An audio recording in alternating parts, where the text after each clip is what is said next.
अभी आ रहा है, चल रहा है, ओके।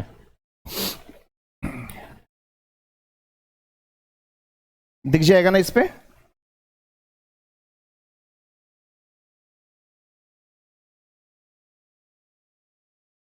हाँ जी। तो हम बात करेंगे संविधान से, ठीक है। शुरुआत से चर्चा कर रहा हूं, संविधान निर्माण से हम स्टार्ट करेंगे इसको, और उससे आगे जितना भी आपका बच रहा है वो सारा बता दीजिएगा, जो जो कुछ भी छूट रहा है सारा कंप्लीट हो जाएगा, ठीक है, घबराने की जरूरत नहीं है। संविधान इंट्रो के ऊपर तो हम ऑलरेडी डिस्कस कर चुके थे कि संविधान है क्या। संविधान किसे कहते हैं?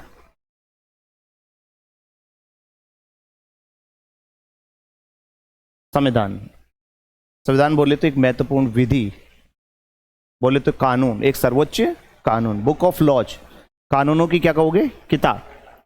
कानूनों की एक ऐसी किताब जिससे राज्य के शासन को संचालित किया जाता है, उसी को हम क्या कहते हैं, संविधान कहते हैं, ठीक है। और आपकी जो चर्चा रहेगी वो भारतीय संविधान के ऊपर रहेगी। किसके ऊपर रहेगी? भारतीय संविधान। तो सबसे पहला टॉपिक मैं आपका शुरू कर लेता हूं, जो कि एग्जाम्स में अक्सर आता है, ठीक है, और इसका नाम है भारतीय संविधान का संवैधानिक विकास। हम चर्चा को शुरू करेंगे यहां से,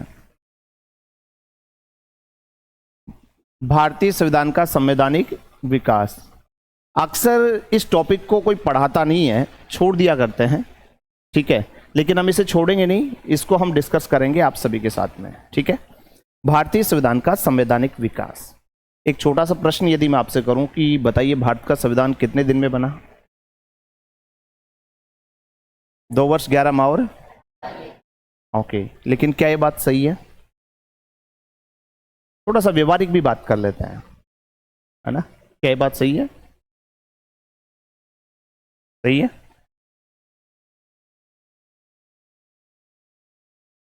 क्या लगता है तुम्हें कि संविधान एक दिन में बन गया था या 2 वर्ष लगभग 3 वर्ष में बन गया था? क्या अचानक से भारत में राजतंत्र से लोकतंत्र का सफर आ गया था? नहीं ना। ठीक वैसे ही जैसे कि एक सवाल उठता है ना, जैसे कि पूछा जाए आपसे कि बच्चा कितने दिन में पैदा होता है?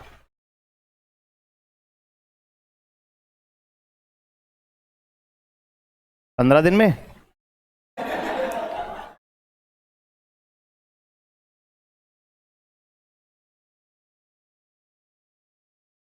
हाँ जी, गलत क्वेश्चन है। हाँ, कितने दिन में पैदा होता है? 270 दिन। हाँ, साइंस कहता है कि 270 दिन में बच्चा पैदा होता है ना, और मनोविज्ञान में लिखा है, साइकोलॉजी में लिखा हुआ है कि 280 दिन में पैदा होता है। तो 270 दिन या 280 दिन जो भी मान सके, है ना, कि ठीक है, उसके अनुसार 280 दिन हो गया, साइंस के अनुसार 270 दिन हो गया। लेकिन क्या ये बात सही है? फिर मैं वही आऊंगा। हाँ जी, इसका पता नहीं है तो एक काम कर लेना मेरे भाई, हम तुझे 290 दिन देते हैं।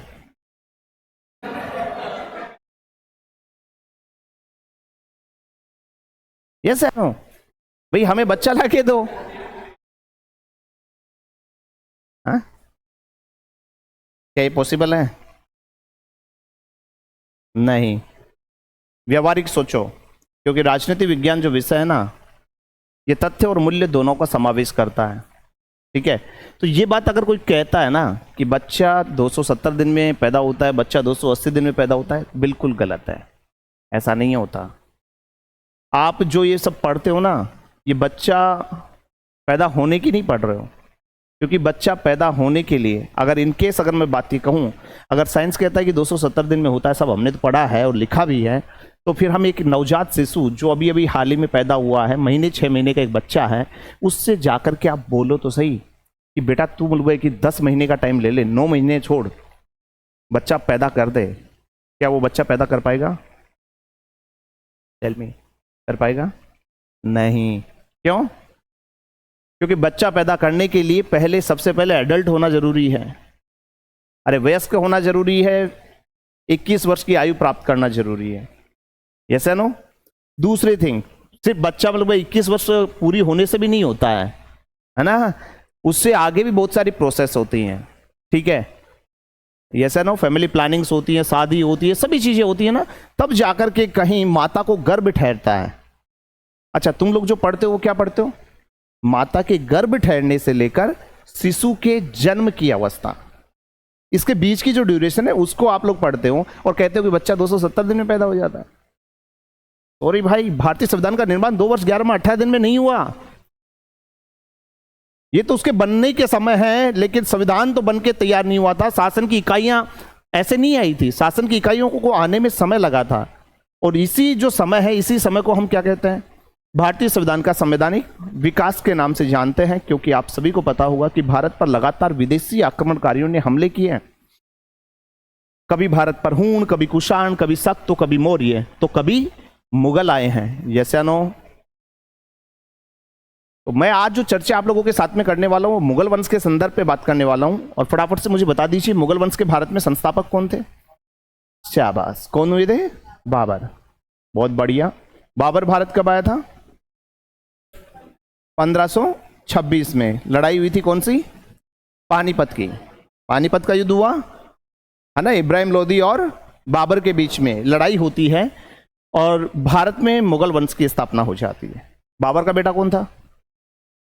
हुमायूं। बाबर का बेटा? अच्छा, हुमायूं का बेटा कौन था? Very good. अकबर का बेटा कौन था? जहांगीर। जहांगीर का बेटा भी बता दो। हाँ जी, शाहजहां। शाहजहां का बेटा? ओके, औरंगजेब का बेटा? अब नहीं बोलोगे? जी नहीं। कहने का तात्पर्य बस यहीं तक तो याद करते हैं आप लोग, इसके आगे ना तो कोई पढ़ाता है ना हम पढ़ते हैं। बिकॉज मुगल वंश के प्रतापी शासकों की लिस्ट यहां पे खत्म हो जाती है। मुगल वंश के संस्थापक पूछे तो क्या करोगे? मुगल वंश का अंतिम प्रतापी शासक पूछे तो, और मुगल वंश का सबसे प्रतापी शासक पूछे तो। और आपको पता होगा कि अकबर भारत का शासक बना था कब? साल 1556 में। और 1556 से लेकर के साल 1605 तक भारत का शासक कौन रहा था? अकबर। तो आज की जो हम चर्चा शुरू कर रहे हैं, क्योंकि ये जो टॉपिक है भैया हिस्ट्री कम पॉलिटी है ना, कॉम्बो टॉपिक है ये। हिस्ट्री और पॉलिटी दोनों का कॉम्बो टॉपिक है, इसीलिए हिस्ट्री वाले टीचर सोचते हैं कि हम इसे पॉलिटी वाले पढ़ा देंगे, पॉलिटी वाले सोचते हैं हिस्ट्री में पढ़ा देंगे, और इस तरीके से ये पढ़ाया ही नहीं जाता है। ठीक है, एक मिनट ले लूं क्या मैं आपकी?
हाँ जी भाई लोग,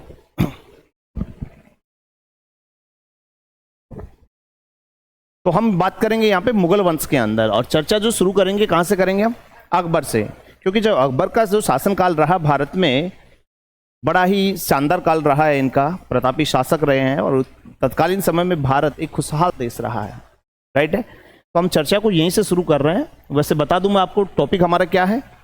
भारतीय संविधान का संवैधानिक विकास। सबसे पहले तो अगर आपसे पूछ ले कि भारतीय संविधान का संवैधानिक विकास कितने चरणों में पूरा हुआ, सिंपल सा क्वेश्चन कर दे, कितने चरणों में पूरा हुआ?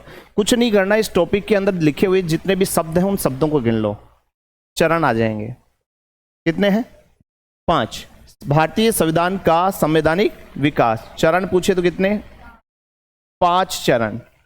अच्छा, दूसरा अगर आपसे पूछे कि भारतीय संविधान के संवैधानिक विकास में कुल कितने अधिनियम थे, अधिनियम यदि आपसे पूछे तो अधिनियम कितने हैं, तो इसके लिए ये जो शब्द हैं इन शब्दों के वर्ण गिन लो, कितने वर्ण हैं?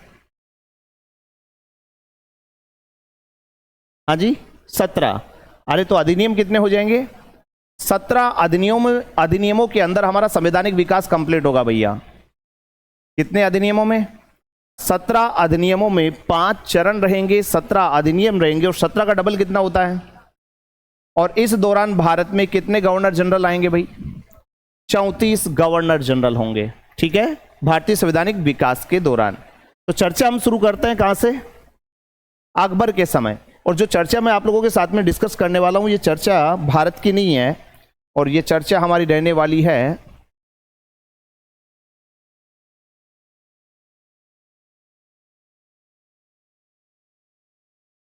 माना कि ये विश्व का मानचित्र है, विश्व का मानचित्र मान लिया करो। मानने में कुछ जाता है क्या? कुछ नहीं जाता है ना। माना कि विश्व का मानचित्र, और विश्व के मानचित्र में महाद्वीप कितने हैं? हाँ जी, अरे पता है ना, महाद्वीप कितने हैं? 7। और महासागर कितने हैं? हाँ जी,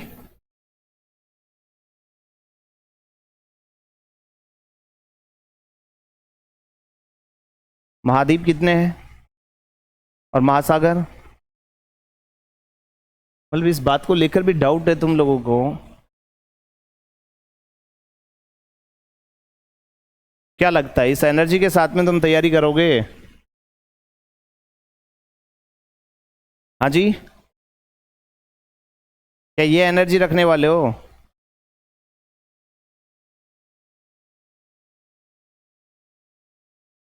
सात होते हैं, कौन कौन से? नाम नहीं पता?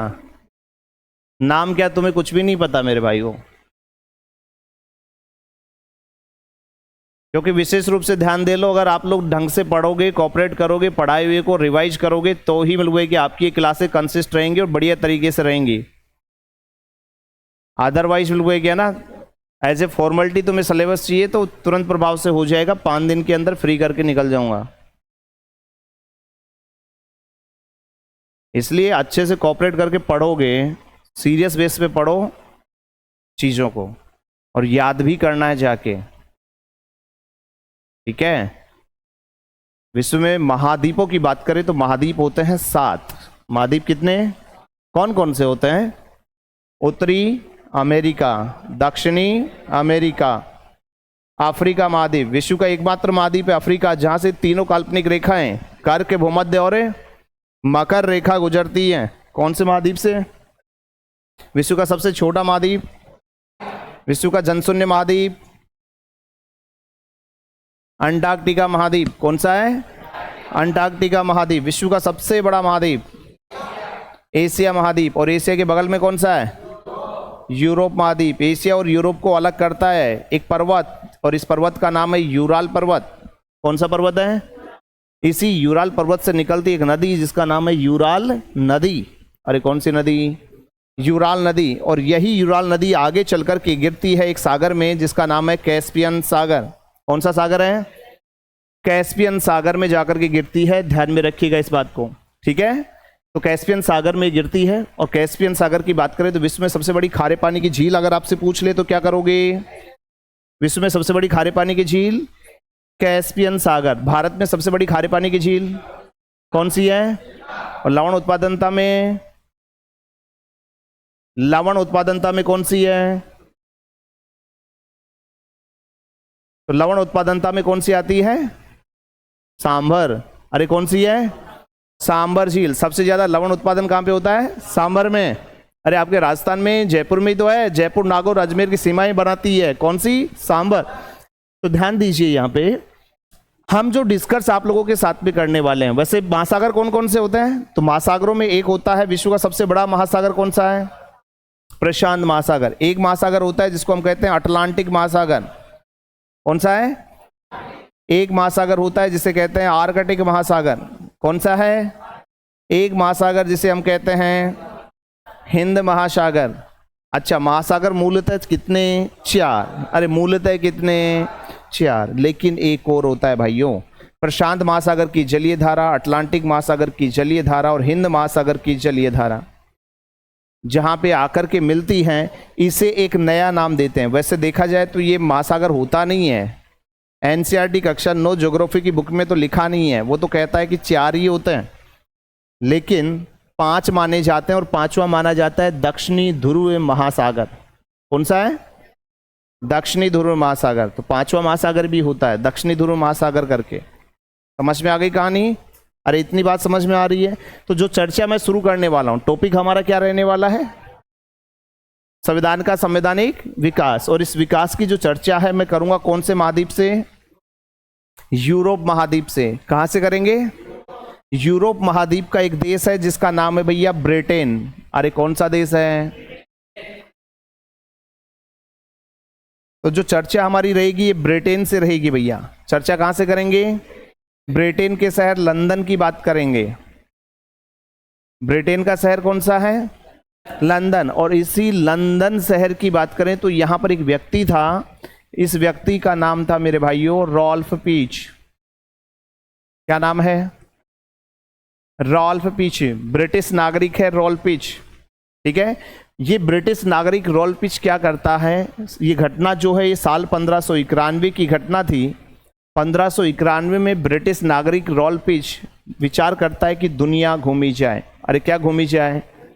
दुनिया घूमी जाए। और दुनिया घूमने निकल पड़ता है रॉल्फ पीच। और दुनिया घूमते घूमते घूमते घूमते घूमते कहाँ पहुँच गया? भारत। अरे कहाँ पहुँचा? भारत पहुँचा। और जैसे ही भारत पहुँचा, भारत को देखा तो बस देखता ही रह गया। इतना सुंदर भारत, इतना प्यारा भारत, इतना शक्तिशाली सम्राट। क्योंकि 1591 में याद करो भारत के शासक कौन है? अकबर। और अकबर के समय भारत का जो साम्राज्य बड़ा शक्तिशाली साम्राज्य था। तो जैसे ही भारत को देखा, रॉल्फ पीच दुनिया देखने का सपना पूरा। और अब रॉल्फ पीच वापस लौट गया। कहां से? भारत से। कहां लौट गया? लंदन। कहां चला गया भाई? लंदन। अरे वैसे मैं बता दूं आपको, प्रश्न आ जाए कि भारत में आने वाला पहला अंग्रेज नागरिक कौन था? वैसे आपको पता होगा कि भारतीय मार्ग की खोज या भारत की जो खोज है वो सबसे पहले कब की गई थी? अरे सबसे पहले कब की गई थी? 1400। किसने की थी? पुर्तगाली नागरिक था वास्को डी गामा। तो भारत की खोज 1498 में वास्को डी गामा ने की थी। और वास्को डी गामा भारत में ये केरल जो जगह है, इस केरल के एक तट है कालीकट तट। कौन सा तट है? तो केरल के कालीकट तट पे आया था कौन? वास्को डी गामा सबसे पहले, ठीक है। और भारत से क्या लेके गया था? मसाले। क्या लेके गया? और मसालों का राजा? काली मिर्च। अरे मसालों का राजा काली मिर्च। मसालों का राजा किसे कहते हैं? काली मिर्च को कहते हैं, ध्यान में रख लेना। तो काली मिर्च लेके गए हैं यहां से। और इस काली मिर्च को पुर्तगाल देश के अंदर 57 गुना मुनाफे में बेचा। कितने गुना? 57 गुना मुनाफा। अब एक चीज बताओ, 57 गुना मुनाफा जब आएगा तो वो इंसान दोबारा लौट के नहीं आएगा ना? तो इंसान दोबारा भी लौट के आएगा, ठीक है। और वो वापस से लौट के आया वास्को डी गामा, फिर से यहां से काली मिर्च भर के लेके गया, ठीक है। अरे एक समय था जब विश्व में खाई क्या जाती थी, काली मिर्च ही तो खाई जाती थी, लाल मिर्च नहीं खाते थे कोई। आजकल सभी लोग क्या खाते हैं, लाल मिर्च खाने के लिए नहीं होती थी, एक समय के ऊपर लाल मिर्च को घाव भरने की दवा के रूप में यूज करते थे, ठीक है ना। जो लाल मिर्च होती थी वो क्या होती थी, घाव भरने की दवा, सैनिक यूज करते थे इसको। अमेरिका में पाई गई थी लाल मिर्च सबसे पहले। आज संपूर्ण विश्व में सबसे ज्यादा लाल मिर्च खाई जाती है थाईलैंड में। कहाँ पे, थाईलैंड में खाई जाती है। तो पहले काली मिर्च खाते थे लोग, और काली मिर्च खानी चाहिए। मैं तो कहता हूँ आप सभी तैयारी करते हो, पढ़ते लिखते हो, तो काली मिर्च का सेवन किया करो सुबह शाम, है ना। जब भी खाना खाते हो, खाने के साथ में सब्जी बन गई, सब्जी के ऊपर थोड़ी सी काली मिर्च का पेस्ट डालो, टेस्ट भी आएगा, और आपकी जो आंखें हैं ना, जगमगा तो नहीं जाएंगी लेकिन आंखों की रोशनी बनी रहेगी मेरे भाई, है ना। जगमगा कौन सा, तू मोनालिसा बनेगा। अरे हाँ, जगमगाएंगी नहीं भाई, रोशनी ऐसे कैसे रहती है इनकी, है ना, काली मिर्च खाने से। ठीक है, खाया करो। अरे फिलहाल तो ट्रेंड में वही चल रही है ना, इंडिया के अंदर सबसे ज्यादा ट्रेंड में है, आंखों की वजह से नहीं, काफी ज्यादा वायरल हो रही है महाकुंभ के अंदर। ठीक है, महाकुंभ में 3 ही लोग वायरल हुए हैं, अभय सिंह IITN बाबा, हाँ, और एक मतलब है कि कौन सा, हर्षद रिछारिया, हाँ, काफी ज्यादा फेमस हुई है, हर्षा रिछारिया, मोनालिसा और IITN बाबा। इन्हीं का ट्रेंड चलता है, कुंभ में कुछ और दिखता है नहीं है, इन्हीं की न्यूज आती रहती है ना। अरे महाकुंभ लगा हुआ है फिलहाल, महाकुंभ चल रहा है ना। कितने साल में आता है महाकुंभ, 12 साल में, ठीक है। हाँ, ये 144 साल में आता है, 12 साल में लगता है पूर्ण कुंभ, 6 साल में लगता है अर्ध कुंभ, और 3 साल में आता है कुंभ। 4 कैटेगरी होती है कुंभ की, कुंभ, अर्ध कुंभ, पूर्ण कुंभ और महाकुंभ। ठीक है। तो यहां पे ध्यान दीजिए, तो काली मिर्च लेके जा रहा है, 57 गुना मुनाफे में इसको बेच रहा है, ठीक है। अब 57 गुना जब मुनाफा यहां से कमा रहा है, तो वापस लौट के आएगा। साल 1503 में पुर्तगालियों ने भारत में एक फैक्ट्री लगा दी भाई, फैक्ट्री लगाई थी कोची में। फैक्ट्री कहां लगाई थी, पुर्तगालियों ने सबसे पहले फैक्ट्री लगाई थी कोची में, और कोची में फैक्ट्री लगती है, और इसी फैक्ट्री का शासन चलाने के लिए एक पुर्तगाली वायसराय जिनका नाम था फ्रांसिस्को डी अल्मेडा। कौन था, फ्रांसिस्को डी अल्मेडा। और फ्रांसिस्को डी अल्मेडा भारत में आया था, और फ्रांसिस्को डी अल्मेडा जब भारत आया तो अपने साथ में एक पौधा लेकर के आया था, और इसी पौधे का नाम था तंबाकू का पौधा। कौन सा पौधा, तो भारत में आने वाला पहला विदेशी पौधा कौन सा है, तंबाकू का पौधा है, ध्यान में रख लेना। तो तंबाकू का पौधा लेकर के आता है अल्मेडा, और अल्मेडा ने ब्लू वाटर पॉलिसी चलाई भारत में। ब्लू वाटर पॉलिसी का मतलब है नीले पानी की नीति।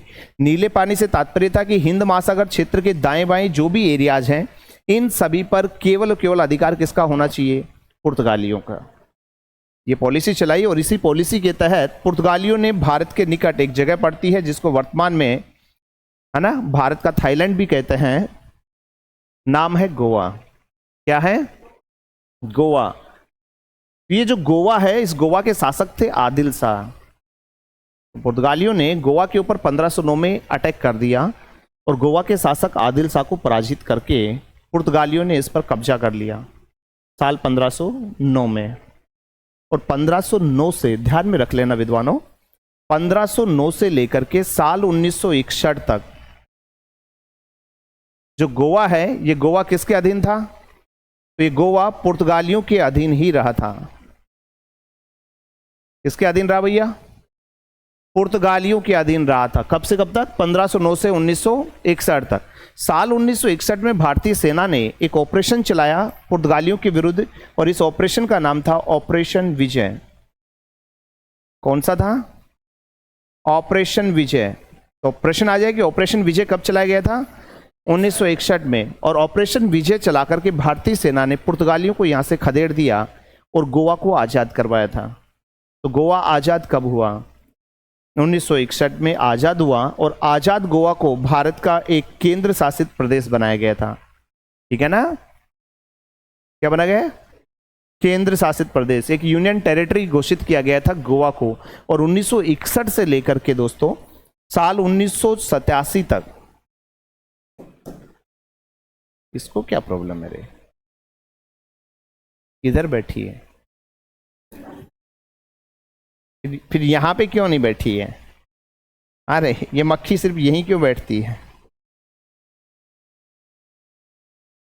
नहीं चले। 1987 तक की अगर हम बात करें तो 1961 से 1987 तक गोवा यूटी ही रहा था, और गोवा राज्य बना था कब? 1987 में। तो गोवा भारत का राज्य बना था, 25वां राज्य बना था। ध्यान में रखना, कब बना? 1987 में बना था। ठीक है। तो यहां पर पुर्तगाली आए थे। खैर हम पुर्तगालियों की नहीं, अंग्रेजों की बात कर रहे हैं। तो अंग्रेजों के समय कौन आया? रोल पिच भारत आया। दुनिया घूमते घूमते भारत आया, भारत को देखा, देखने के बाद दुनिया देखने का सपना पूरा, वापस लौट गया। कहां चला गया? अब जैसे ही लंदन गया तो ब्रिटेन के जो लंदन वासी थे वो चारों तरफ से रोल पिच को घेर करके पूछते हैं, बता रे भाई दुनिया कैसी है? अरे बता भाई दुनिया। तो रोल पिच ने सीधी सी बात कही, दुनिया के मारो गोली। बात करो किसकी? आज संपूर्ण विश्व में सबसे खुशहाल देश जो है, वो खुशहाल देश कौन सा है? भारत। और सबसे शक्तिशाली जो सम्राट है वो कौन है? अकबर। इनके समतुल्य दुनिया में कोई नहीं है। अब जैसे ये बात सुनी, जो लंदन वासी हैं सभी अपने अपने रास्ते निकल लिए, लेकिन यहां पे इनकी बात सुनकर के एक वर्ग था, और इसी वर्ग का नाम था भैया व्यापारी वर्ग। अरे कौन सा वर्ग? व्यापारी वर्ग। और ये जो व्यापारी वर्ग है, इस व्यापारी वर्ग ने जैसे ही बात सुनी बड़ा खुश हुआ। अब ये बात तो आप समझ सकते हैं कि व्यापारी वर्ग यहां पे खुश क्यों हुआ? क्योंकि उसे एक यहां पर क्या मिल चुका है? खुशहाल देश मिल चुका है, पैसे वाला देश मिल चुका है। तो व्यापारी तो खुश होंगे ना। अरे गरीब देश में व्यापार होगा क्या? अरे सीधी सी बात है ना बेटा, आपकी जेब में 10 रुपया है, हाँ 10 रुपया है, घर जाने के लिए ऑटो वाले को किराया 10 रुपये देना है, और पड़ोसी ने कह दिया कि चल चाय पिला दे, पिलाओगे? नहीं ना, क्योंकि हमें तो वापस घर जाना है, उसका किराया देना है, तो हम उनको नहीं पिलाएंगे, खर्चा नहीं करेंगे ना। लेकिन हमारी जेब में पॉकेट मनी के रूप में 10,000 रुपये पड़ा है, घर वालों ने बोला बेटा खर्च कर लेना। अब पड़ोसी ने कहा भी नहीं कि चाय पिला दे, हम खुद बोलेंगे अरे क्या करेगी, मतलब भाई चली जाना, चल आजा तेरे को कैपेचिनो पिलाती हूँ। चाय नहीं कैपेचिनो पिलाएंगे भाई, 10,000 पड़ा है ना। हाँ क्या होता है? मेरे ख्याल से इस क्लास में सबसे ज्यादा तुझे पता होना चाहिए बात। नहीं चाय नहीं मिलवाएगी, सबसे ज्यादा सोशल मीडिया या फोन कॉल पे सबसे ज्यादा तू ही लगा रहता है। अभी तक बोलो भाई पिछले 5-7 दिन में मैंने इस इंस्टीट्यूट को जितना ऑब्जर्व किया है, उसमें सबसे ज्यादा फोन कॉल्स तेरे पास ही चलता है। ऐसा कोई क्लास नहीं छोड़ा जिसमें तू क्लास छोड़ के बाहर नहीं जाता हूं। बिल्कुल करना पड़ता है भैया, बड़ी मेहनत लगती है, तब जाकर के कोई कॉल पे आता है, पता है मुझे। हाँ अटेंड करना पड़ता है, जरूरी है, पढ़ाई जरूरी नहीं है। क्योंकि मनोवैज्ञानिक स्टैनले हॉल ने एक बात कही थी कि ये जो अवस्था है ना, तूफान और संघर्ष की अवस्था है। इस अवस्था में अगर आपको कोई अच्छी राय देगा ना तो भी नहीं जाती है दिमाग में, ठीक है ना। तो फिलहाल आप बाउंडर में फंसे हो, उन्होंने कहा था तूफान और संघर्ष दोनों की अवस्था है ये। तो जो बच्चे तूफान में फंस गए वो फंसे रह जाते हैं, और जो बच्चे संघर्ष में लग गए वो सफल हो जाते हैं। अब आपको विचार करना है कि किधर जाना है, तूफान में जाना है कि संघर्ष में जाना है। इसके जैसा दिलेर कोई बच्चा है वो तूफान ही चुनता है ना, किसी से कम है क्या? तूफानों से लड़ेंगे, है ना बेटा, तूफानों से लड़ना बंद कर दे, है ना। मैं फिर राय दे रहा हूँ, पढ़ने वाला बच्चा है ना, बहुत ही अच्छा बच्चा है, कंपटीशन अच्छी तैयारी कर रहा है, एक जो मैंने ऑब्जर्व किया है, बाकी करना नहीं करना आपका काम है, क्योंकि मैं कभी भी किसी को गलत राय नहीं देता हूँ।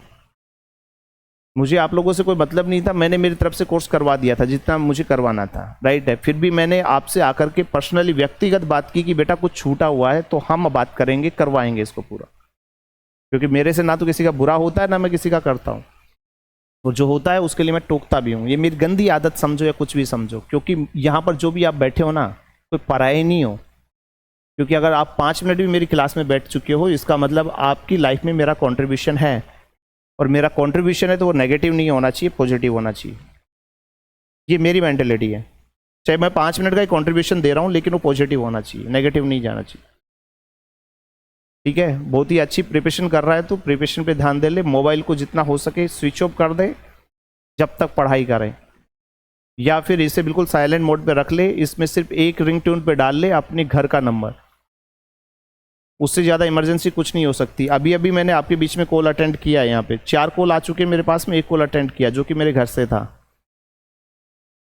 घर पे से अगर कॉल आ रहा है तो उनको पता है ना कि घर वालों को सबको पता है कि अभी मैं इंस्टीट्यूट पहुंचा हूँ, क्लास ले रहा हूँ, ये बात उनको पता है। फिर मुझे कॉल कर रहे हैं, इसका मतलब कोई अर्जेंट काम होगा, इसीलिए मुझे कॉल आया है, ठीक है। कॉल आया तो मैंने उसको अटेंड करके, और सच में वो कॉल के लिए कोई प्रॉब्लम का ही काम था, इसलिए उन्होंने बताया कि ये काम करना है, मैंने कर भी दिया वो काम।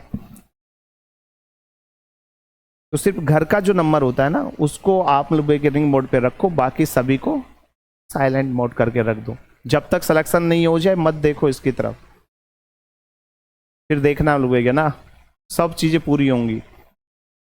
खैर, तो ये लंदन का व्यापारी वर्ग बड़ा खुश हुआ, क्योंकि भैया इसे एक पैसे वाला देश मिल चुका था, और ऐसे में इस लंदन के व्यापारी वर्ग ने सोचा कि क्यों नहीं हम इस देश में चलें और क्या करें, व्यापार करें। और इसी उद्देश्य के साथ लंदन के इस व्यापारी वर्ग ने साल 1598 में, या 99 कहूं तो ज्यादा अच्छा लगेगा, साल 1599 के अंदर लंदन का ये व्यापारी वर्ग पहुंच गया ब्रिटिश महारानी के पास। किसके पास पहुंचा? और ब्रिटेन की महारानी थी जिसका नाम था महारानी एलिजाबेथ। अरे क्या नाम था?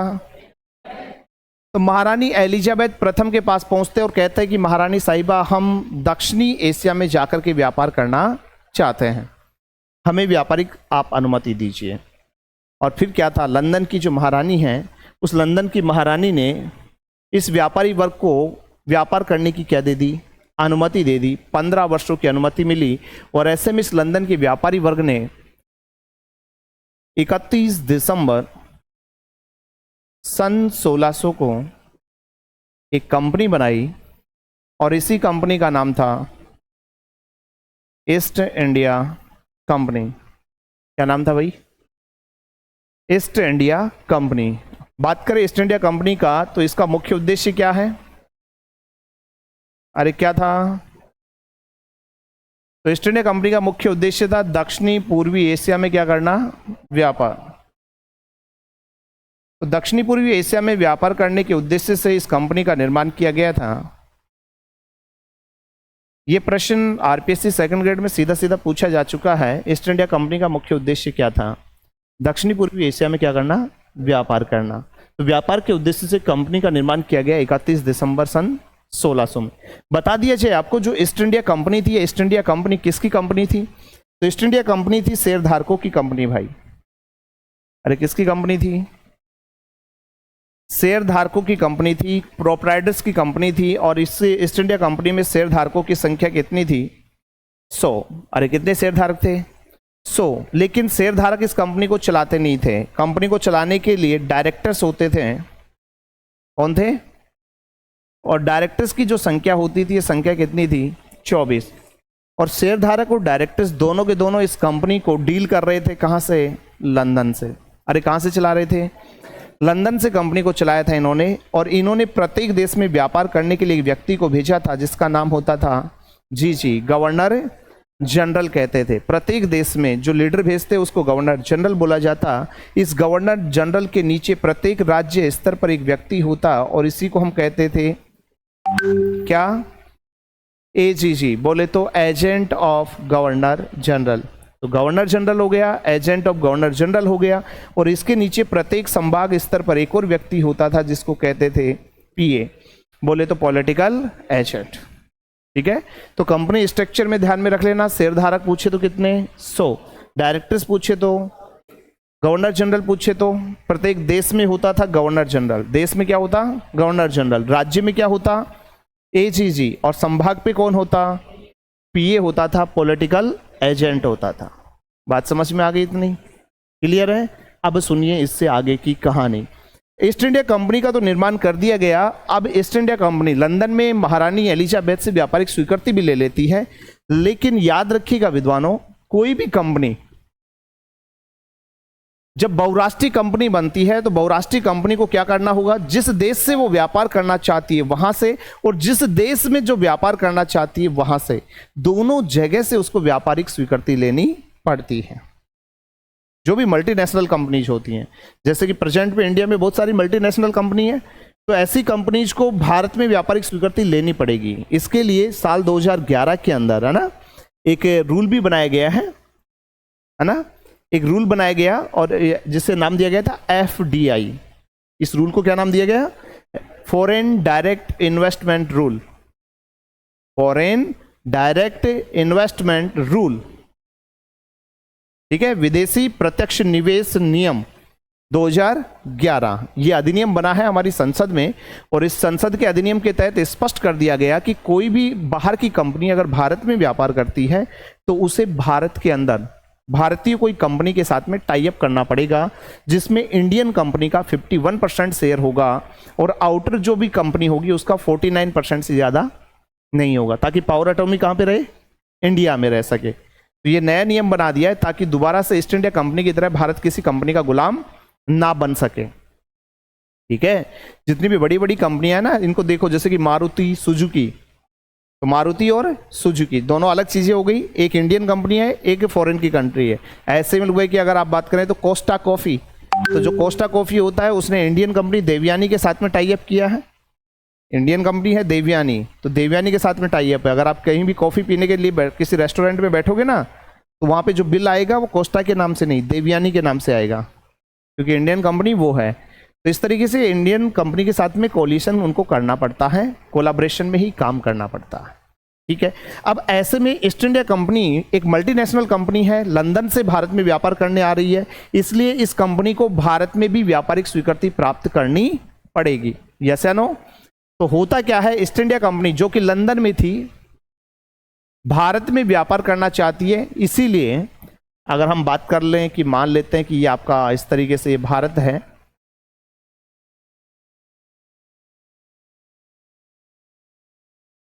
मान लीजिए कि ये आपका भारत है इस तरीके से, ये जो हमारा भारत है, इस भारत के परिप्रेक्ष्य में अगर हम बात करें तो लंदन से भारत में व्यापारिक स्वीकृति लेनी है। यस या नो? तो लंदन से भारत में व्यापारिक स्वीकृति लेने के लिए साल 1608 में, अरे साल कब की बात है? 1608, सन 1608 में लंदन से एक राजदूत भारत भेजा गया, एक अंग्रेजी राजदूत भारत भेजा गया था, और इस राजदूत का नाम था विलियम हॉकिंस। क्या नाम था भाइयों? जी हां, विलियम हॉकिंस। तो भारत में आने वाला प्रथम अंग्रेजी राजदूत अगर आपसे पूछ ले तो क्या करके आओगे? विलियम हॉकिंस प्रथम अंग्रेजी राजदूत था। कब आया था? 1608 में। कहां पे आया ये? भारत में। अब भारत में आया तो याद करो 1605 में अकबर की मृत्यु हो गई थी। अरे 1556 से 1605 था ना, 1605 में अकबर की मृत्यु हो गई। तो अकबर की मृत्यु हो गई तो यहां भारत का बादशाह कौन है? जहांगीर। शाबाश। तो प्रश्न आए कि विलियम हॉकिंस ने जहांगीर से मुलाकात, है ना, किससे मुलाकात की थी? कब मुलाकात की थी? 1608 में मुलाकात की और कहा कि हम भारत में व्यापार करना चाहते हैं। तो पहली बार तो जहांगीर ने मना कर दिया कि नहीं भैया, हम आपको कोई व्यापारिक अनुमति नहीं देंगे, क्योंकि हमने ऑलरेडी ये अनुमति पुर्तगालियों को दे रखी है। किसको दे रखी है? पुर्तगाली ऑलरेडी भारत में व्यापार कर रहे हैं और हम नहीं चाहते कि पुर्तगाली और तुम्हारे बीच कोई झगड़े हों और उसकी फसाद में हम फंसें, इसलिए पुर्तगाली व्यापार करेंगे, तुम जाओ यहां से। लेकिन बाद में इन्होंने समझाया, विलियम हॉकिंस ने समझाया कि जहां ना वो उनका व्यापार अलग है, वो मसालों में डील करते हैं, हम कपड़े का व्यापार करते हैं, हम चाय अफीम का व्यापार करते हैं, तो हमारा उनका तो कोई लेन देना ही नहीं है, व्यापार में टकराव ही नहीं होगा। और फिर भी अगर कोई टकराव होता है तो फिर आपको कोई प्रॉब्लम नहीं आने देंगे, हम अपने स्तर पर इस प्रॉब्लम को सुलझा लेंगे, अपने स्तर पर ही सुलझा लेंगे, तुम्हारे तक बात नहीं आएगी। सो विलियम जागे ने कहा कि ठीक है कर ले भाई व्यापार, क्या चाहिए मेरे से बता दे। बोले जी कुछ नहीं चाहिए, हमें थोड़ी सी जगह दे दो जहाँ पे हम अपनी क्या लगा लें, फैक्ट्री लगा लें। अरे क्या लगा लें, फैक्ट्री लगा लें। और ऐसे में जहांगीर ने विलियम हॉकिंस को, ध्यान रख लेना ये जगह पड़ती है सूरत, अरे कौन सी है, हाँ जी सूरत में विलियम हॉकिंस को जहांगीर ने 400 बीघा जमीन, कितने बीघा, 400 बीघा जमीन दान में दे दी। दान, थोड़ा सा तरीके से बैठ जा मेरे भाई, बारात में थोड़ी ना आया है। हाँ सो रहा था, नहीं सो तो नहीं रहा था, इतनी अच्छी कहानी सुना रहा हूं, सोने के लिए थोड़ा सुना रहा हूं। हाँ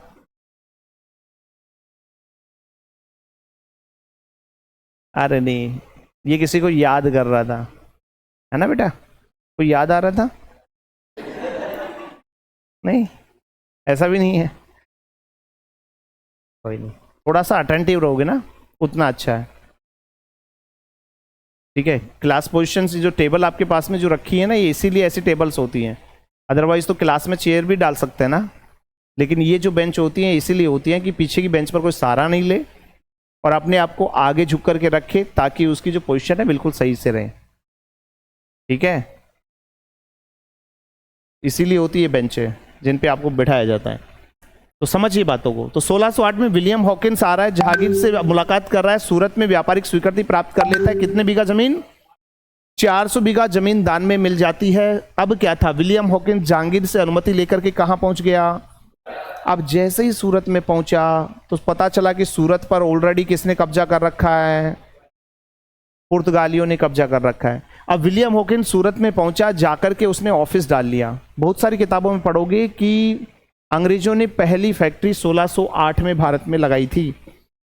अगर ऐसा पढ़ते हो तो भैया गलत पढ़ते हो, किताबों में लिखा आएगा, मत पढ़ लेना ऐसी बात है। 1608 में फैक्ट्री नहीं लगाई थी, 1608 में अंग्रेजों ने भारत में ऑफिस डाला, और जैसे ऑफिस डाला उसके बाद में तुरंत पता चल गया पुर्तगालियों को कि ये लोग यहाँ पर फैक्ट्री लगाने वाले हैं। फिर क्या था, पुर्तगालियों ने विलियम हॉकिंस को डरा धमका करके यहाँ से भगा दिया।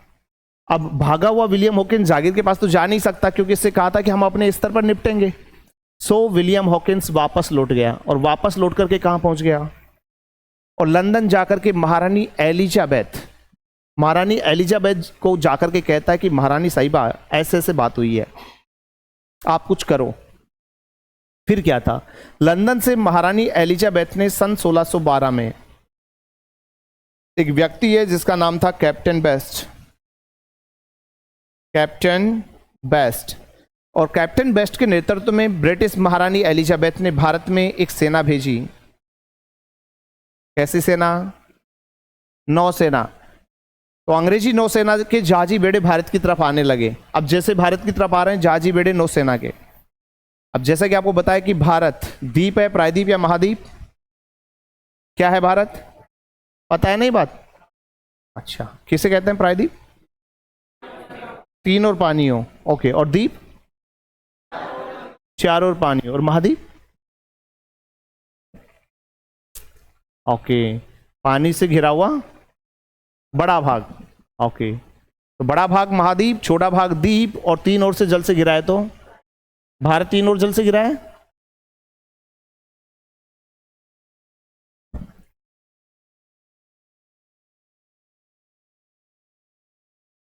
दो नहीं तीन है। इधर क्या है, अरब सागर, इधर क्या है, बंगाल की खाड़ी, और नीचे क्या है, हिंद महासागर। तीन और जल से घिरा हुआ भाग होता है प्रायद्वीप। तो भारत ठहरा प्रायद्वीप। तो इधर से अंग्रेजी नौसेना के जहाजी बेड़े आ रहे हैं। तो होता क्या है कि पुर्तगालियों को इस बात की खबर लग गई। तो पुर्तगालियों ने क्या किया, पुर्तगालियों ने अपने जहाजी बेड़े लेकर के कहां पे आ गए, ये समुद्र में आ गए। इधर से पुर्तगाली आ गए, इधर से अंग्रेज आ गए, और अंग्रेज और पुर्तगाली दोनों के दोनों कहां पे मिले, समुद्र में। कहां पे मिले, अब समुद्र में यहां पर मिलते हैं और इन दोनों के बीच में एक युद्ध हो गया, और इसी युद्ध को क्या नाम दिया गया? अरे कौन सा युद्ध? समुद्र युद्ध कब हुआ था? 1612 में समुद्र युद्ध होता है। 1608 में कौन आया था? विलियम हॉकिंस आया था भारत में, ध्यान में रख लेना। बस करो बेटा, है ना, बस करो। मैं यही बात उनको समझा रहा था, तुम समझ जाओ, है ना। हाँ, समझो इन चीज़ों को। नहीं, ये जो जिस मुझे अच्छा नहीं लगता ये चीज़ें, है ना। पढ़ाई करो तो तरीके से करो, नहीं तो आराम करो।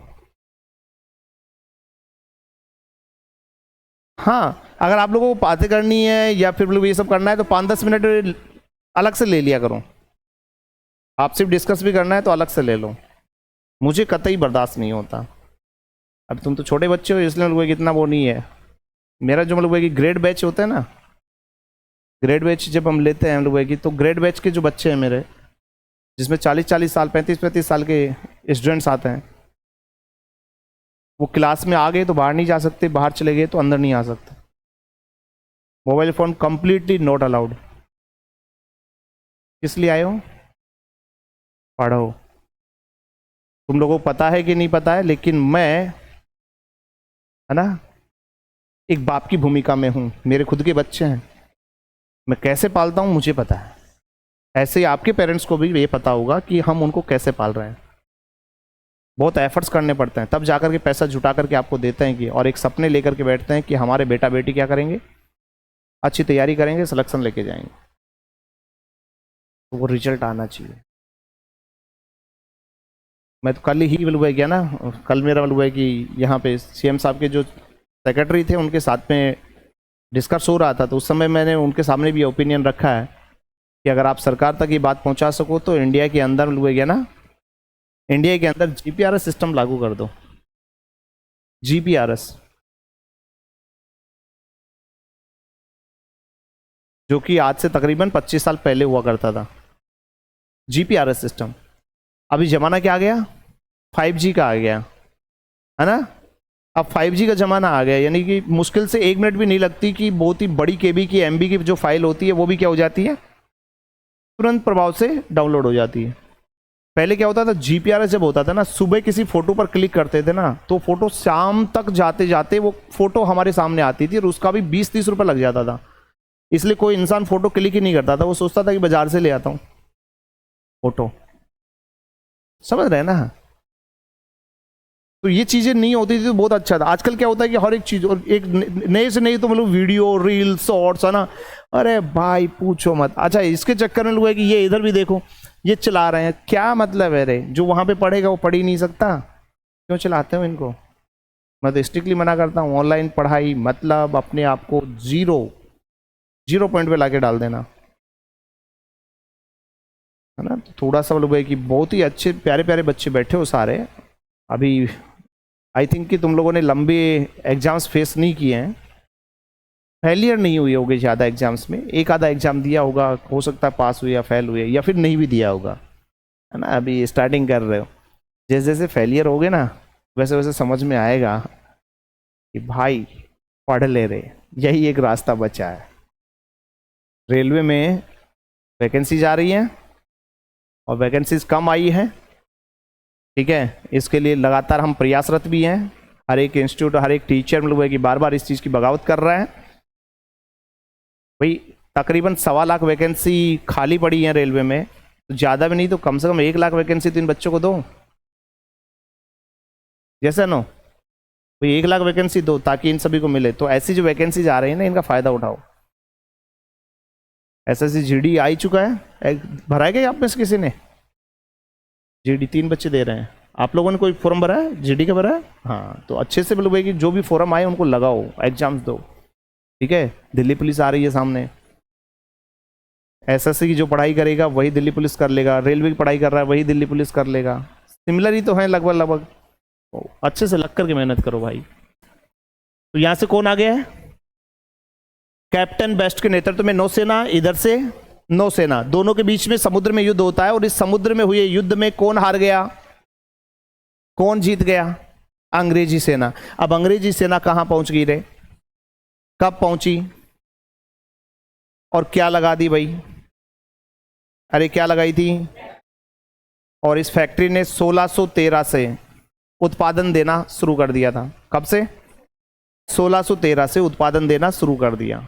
12 में फैक्ट्री लगी, 13 से प्रोडक्शन कार्य शुरू हुआ था भारत में। अब प्रोडक्शन कार्य तो शुरू हुआ, लेकिन कहां से शुरू हुआ? सूरत से।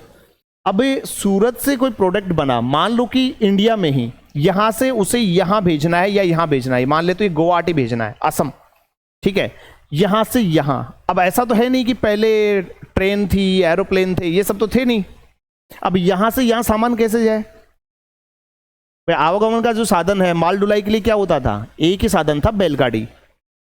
क्या थी? बैलगाड़ी में सामान लोड करो, लेके जाओ, बैलगाड़ी में सामान लोड कर दो, लेके चले जाओ।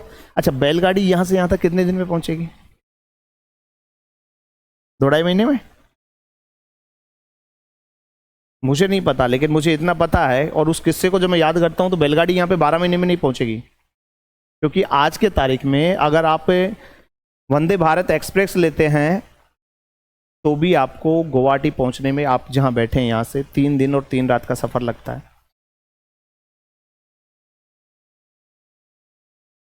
ठीक है ना, आज के तारीख में।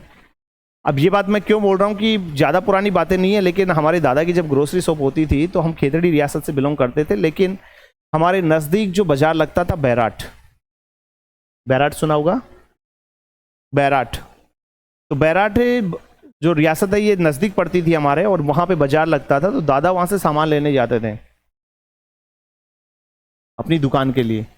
तो ऊँट लेके जाते थे उस समय, ऊँटों पर सामान लाया ले जाया जाता था, क्योंकि बीच में नदी आती थी, तो नदी में ऊँट थोड़ा बड़ा आता है ना, तो ऊपर से निकल जाता था, नदी के ऊपर से आराम से निकल जाता था वो, दिक्कत नहीं आती थी। तो दादा बताते थे कि हम सुबह उठ करके चलते, अर्ली मॉर्निंग, जितने भी आसपास के और गाँव के जो है ना दुकानदार थे वो भी साथ होते, हम ग्रुप में जाते, क्योंकि रास्ते में डकैत मिलते थे, तो रात को अंधेरा हो जाएगा तो फिर डकैत लूट लेगा ना, इसलिए हम सभी ग्रुप में जाते थे। तो ग्रुप में जाते, तो जैसे हमारे नज़दीक एक नदी आती थी, तो बोलो वहाँ से हमारे घर से तकरीबन 10 या 15 किलोमीटर दूरी होगी वो नदी, कि जैसे हम उस नदी के नज़दीक पहुँचते फिर हम वहाँ पर रुक जाते, फिर नदी के पानी को देखते, बहाव तेज़ तो नहीं है ना, नदी का उफान पे तो नहीं है, नदी उफान पे है, कोई धाराएं बह रही है ना, तो फिर गड़बड़ हो जाएगा, लहरें नहीं होनी चाहिए, क्योंकि ऊँट भी बह जाएगा नहीं तो, है तो धार मतलब शांत होनी चाहिए नदी, तो उसका वेट करते। तो हो सकता है कई बार तो जल्दी निकल जाते, कई बार घंटे घंटे 2-2 घंटे वेट करना पड़ता हमें, तो वहाँ पे बैठ के वेट करते, फिर नदी पार करते, और नदी पार करके शाम होते होते हम बैराट पहुँचते। ठीक है, अब शाम हो गई, बाजार बंद हो जाते, आज की तरह ऐसा थोड़ा ना नाइट बाजार लगते थे, आजकल तो नाइट बाजार लगते हैं, और विशेष करके जयपुर, जयपुर तो चलता ही नाइट में है। ये दिन में इतना बुरा सा लगता है, रात को देखना बड़ा हसीन है ना, सह रही है, हाँ बड़ा ही शानदार है। यहाँ पे रात को 2 बजे में हुए गया ना, लड़कियां छल्ले बनाते हुए मिलती हैं। हाँ अरे छल्ले ही हैं वो, और क्या, वो ना वो एक लंबी सी दिया सलाई लेती हैं, बढ़िया वाला सुट्टा खींचती हैं, फिर हवा में छल्ले छोड़ती हैं ना। हाँ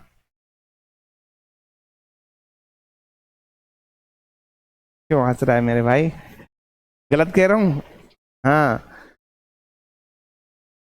तो आजकल तो समय बदल गया, तो उस समय वो शाम होते वहां पे जाके सो जाते, ऊँट भी थक जाता, रेस्ट करवाते, फिर सुबह अर्ली मॉर्निंग उठते, फिर पूरे दिन बाजार करते, सामान को ला ला के एक जगह रखते, बांध लेते, फिर रुक जाते वहीं, फिर अगले दिन तीसरे दिन सुबह जल्दी वहां से सामान लोड करके फिर चलते ऊँट पे लाद के, और फिर गांव तक पहुंचते। यानी कि 3 दिन लग गए। कितने दिन लगे?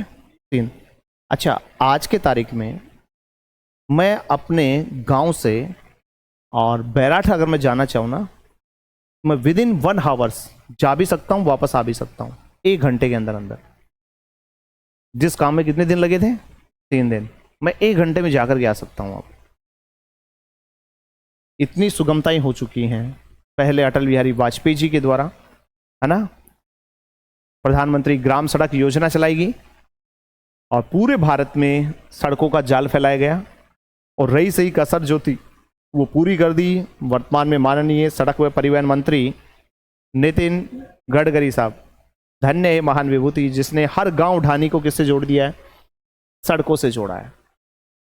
तो आज इतनी ज्यादा कनेक्टिविटी हो गई, उस समय इतनी कनेक्टिविटी नहीं थी भाई। तो यहां से यहां तक जाने में चलो मान लो 6 महीने भी लग गए, 6 महीने में यहां पर गए है ना, फिर 6 महीने वापस आने में लगेंगे ना, 12 महीने हो गए। बेचारा बैल वापस पहुंचते पहुंचते शायद रास्ते में होलेगा। हाँ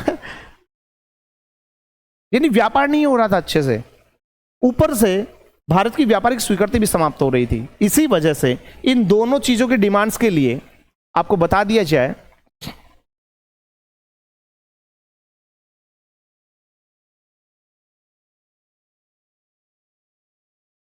लंदन से सन 1615 में, सन 1615 में एक और राजदूत, और एक और राजदूत जिसका नाम था भैया सर टॉमस रॉ। अरे क्या नाम था? प्रश्न आएगा कि भारत में व्यापारिक स्वीकृति प्राप्त करने के लिए कौन आया? व्यापारिक स्वीकृति प्राप्त करने भारत में सबसे पहले कौन आया था? प्रश्न आएगा कि भारत में पूर्ण व्यापारिक स्वीकृति प्राप्त करने के लिए कौन आया? तो पूर्ण व्यापारिक स्वीकृति के लिए भारत में आया था सर टॉमस रो। कब आया था? 1615 में भारत आता है, और सर टॉमस रो पहुंच गया कहां पे? जहांगीर के दरबार में। लेकिन जब जहांगीर के दरबार में पहुंचा तो पता चला कि जहांगीर तो दरबार में है ही नहीं, क्योंकि जहांगीर उस समय आया हुआ था, ये एक जगह पड़ती है भैया राजस्थान। अरे क्या है? और आप सभी को पता होगा राजस्थान का हृदय केंद्र कहलाता है अजमेर। अरे राजस्थान का हृदय केंद्र क्या है? और अजमेर में बनी हुई है ख्वाजा साहब की दरगाह। मत्था टेकने आ गया कौन? जहांगीर। ठीक है ना, मत्था टेकने के लिए कहां पे आ गया? अजमेर पहुंच चुका है, ख्वाजा साहब की दरगाह पे आ गया है जहांगीर। और जैसे ही मत्था टेका उसके बाद वापस नहीं गया जहांगीर, क्योंकि इसी अजमेर में बना हुआ एक दुर्ग, और इस दुर्ग का नाम है भाइयों मैगजीन दुर्ग।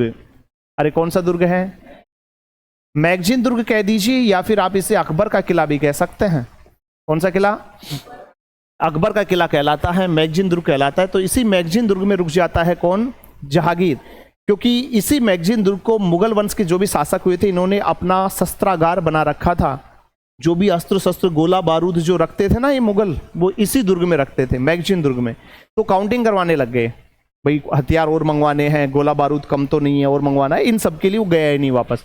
अच्छा आज की तरह मतलब टेलीफोन तो था नहीं, है ना। दूसरी बात ऐसे भी नहीं थी कि ठीक है भैया कहाँ पे है, फटाफट से लोकेशन भेज दे, मैं आ रहा हूँ। हाँ भैया आजकल तो फैसिलिटी कितनी अच्छी होगी ना, कहीं भी जाना है आजकल तो कहीं भी पूछने की जरूरत ही नहीं है, सीधा लोकेशन डालो चले जाओ, पहुंच जाओगे ना। पहले आती थी बड़ी सारी प्रॉब्लम आती थी, है ना। बहुतों को तो ये नहीं पता होता था कौन सी बस जाएगी, पता चला कि जाना कहीं और था, दूसरी बस में बैठकर कहीं और पहुंच गए, ये पता ही नहीं था। आजकल तो ये सब पता है, तो पता नहीं था कि भाई कब आएगा कब नहीं आएगा। तो पहले तो क्या था कि भाई ये संदेश का काम जो है, टेलीफोन का जो काम है, एक ही तो चीज करते थे, क्या बोलते थे उसको? जा कबूतर जा। हाँ भेजा कभी? हाँ भेजना है मत। हाँ तो संदेश का काम तो वही करता था पहले। अब क्या था समझ गए, संदेश भेजा गया, पता चला कि जहांगीर साहब यहीं रुकेंगे, अभी नहीं आएंगे। फिर सर टॉमस रो दिल्ली से कहां पे पहुंचा? अजमेर। अरे कहां पे पहुंचा? अजमेर। कौन से दुर्ग में? मैगजीन दुर्ग में। और अजमेर के मैगजीन दुर्ग में सर टॉमस रो ने जहांगीर से मुलाकात की, और मुलाकात की तारीख थी 10 जनवरी 1616। अरे 10 जनवरी 1616 को मुलाकात हुई, और मुलाकात करके सर टॉमस रो ने कैसी अनुमति प्राप्त की? पूर्ण व्यापारिक स्वीकृति प्राप्त कर ली। ठीक है, 10 जनवरी 1616 याद रख लेना, 10 जनवरी 1966, 10 जनवरी की तारीख। कौन सा समझौता? अरे कौन सा समझौता? ताशकंद समझौता। कौन सा समझौता हुआ है? ताशकंद समझौता हुआ है। कितने तारीख को? 10 जनवरी 1966। याद रख लेना 9 व 10 जनवरी 2025 को क्या मनाया गया? प्रवासी भारतीय दिवस। कौन सा दिवस भाई? प्रवासी भारतीय दिवस। कितने तारीख को मनाया गया है? 9 व 10 जनवरी 2025 को आयोजित हुआ है प्रवासी भारतीय दिवस। 9 जनवरी को क्यों आता है? महात्मा गांधी जी, है ना, 9 जनवरी 1915 वो कहाँ पे लौटे थे? भारत लौटे थे। तो उन्हीं के उपलक्ष्य में ये दिवस मनाया जाता रहा है, प्रवासी भारतीय दिवस। ठीक है, इस बार 2 दिन आयोजित हुआ है, 9 और 10 को। भाई 9 को होता तो मैं नहीं लिखा था, लेकिन आज मैंने जो बताया इसलिए बताया क्योंकि कितने दिन चला इस बार? 2 दिन ये दिवस चला है, 2 दिन का सम्मेलन हुआ इस बार, 9 और 10 तारीख को। तो याद रख लेना, इधर आता है पूर्ण व्यापारिक स्वीकृति मिलती है। अब जैसे ही पूर्ण व्यापारिक स्वीकृति मिली, जैसे ही पूर्ण व्यापारिक स्वीकृति मिली, अब अंग्रेजों ने क्या किया भाई? अब असली काम करना शुरू किया अंग्रेजों ने, और भारत के अलग अलग हिस्सों में अपनी फैक्ट्री लगाना शुरू कर दिया। पहले सूरत में थी, अब सूरत के अलावा आगरा, बड़ौच, अहमदाबाद, इन सभी क्षेत्रों में क्या लगाई उन्होंने? फैक्ट्रियां लगा दी। यानी कि उत्तरी भारत में फैक्ट्रियां लगाई उन्होंने। उत्तरी भारत में जब फैक्ट्रियां लग गई तो अब अंग्रेज दक्षिण भारत की ओर गए, और दक्षिण भारत की ओर जाकर के सन 1639 में जमीन खरीदी, और जमीन खरीद करके एक नगर बसा दिया। नगर का नाम था मद्रास। अरे कौन सा नगर? और इसी मद्रास नगर के निकट दक्षिण भारत की पहली फैक्ट्री अंग्रेजों ने लगाई, और ये फैक्ट्री लगी थी भैया मूसलीपट्टनम में। अरे कहां पे लगी है?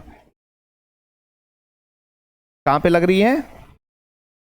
मूसलीपट्टनम। तो अंग्रेजों द्वारा दक्षिण भारत की पहली फैक्ट्री कहां लगाई गई थी? मूसलीपट्टनम में लगाई गई। अब दक्षिण भारत में भी फैक्ट्रियां लग गई, तो अब अंग्रेजों ने पूर्वी भारत की ओर मूव किया, और पूर्वी भारत की ओर जाकर के, और जैसे पूर्वी भारत की ओर गए, पूर्वी भारत की ओर जाकर के ये आपकी एक नदी निकलती है भैया, जिसका नाम है गंगा। अरे कौन सी है? और इसी गंगा की एक सहायक वितरिका निकलती है जिसका नाम है हुगली। अरे क्या नाम है? हुगली नदी। गंगा से ही निकलती एक नदी जिसको हुगली नदी के नाम से जानते हैं, और इसी हुगली नदी के किनारे अंग्रेजों ने जमीन खरीदी। सन 1700 में एक नगर बसाया, और इस नगर का नाम था कलकत्ता। अरे कौन सा नगर था? कलकत्ता नगर कब बसाया गया था? सन 1700 में। कौन सी नदी के किनारे? हुगली नदी के किनारे। गंगा नदी भारत की अंतर प्रवाह से बहने वाली सबसे बड़ी नदी है, सबसे बड़ी नदी है। कुल लंबाई कितनी?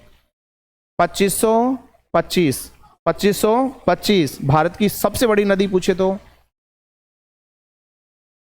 ब्रह्मपुत्र। कौन सी है? ब्रह्मपुत्र। भारत की सबसे बड़ी नदी पूछे तो ब्रह्मपुत्र करना। भारत के अंतर प्रवाह से बहने वाली सबसे बड़ी नदी पूछे तो गंगा। भारत की सबसे बड़ी नदी पूछे तो ब्रह्मपुत्र। कितनी लंबी है ब्रह्मपुत्र? अरे 1100 कैसे होगी? 2525 तो गंगा ही है। अरे बेवकूफ, ब्रह्मपुत्र की जो लंबाई है ध्यान रख लेना, 2900 किलोमीटर लंबी नदी है। कितनी? 2900 किलोमीटर लंबी नदी है, जो कि चीन में इसको बोलते हैं सांगपो। किस नाम से? सांगपो। भारत में प्रवेश करती है अरुणाचल में, जहां बोलते हैं दिहांग, क्या बोलते हैं, और असम में पहुंचती है तो कहलाती है ब्रह्मपुत्र। और इसी नदी के ऊपर बना हुआ है विश्व का सबसे बड़ा नदी द्वीप मांजुली द्वीप। अरे कौन सा द्वीप? मांजुली द्वीप। और ये नदी ब्रह्मपुत्र और गंगा दोनों मिलकर के बंगाल की खाड़ी में गिरती हैं। गिरने से पहले एक बड़ा ही सुंदर सा डेल्टा बनाती हैं। हाँ, विश्व का सबसे बड़ा नदी डेल्टा कौन सा है? सुंदरबन डेल्टा। ठीक है, तो यहां पे कलकत्ता नगर बसा दिया जाता है। लेकिन ध्यान रखना विद्वानों, सन 1707 में मुगल वंश के अंतिम प्रतापी शासक औरंगजेब की मृत्यु हो गई। कब? 1707 में। अब जैसे ही 1707 में औरंगजेब की मृत्यु हुई, अब दिल्ली का सिंहासन हिल गया। अरे दिल्ली का सिंहासन, अब क्या होगा इसके बाद? दिल्ली का सिंहासन हिलेगा तो क्या अंग्रेज इसका फायदा उठाएंगे या फिर कोई नया काम होने वाला है? ये सब हम चर्चा करेंगे इस क्लास के अंदर। बने रहिए, जुड़े रहिए। ठीक है, मिलते हैं next class. Thank you all.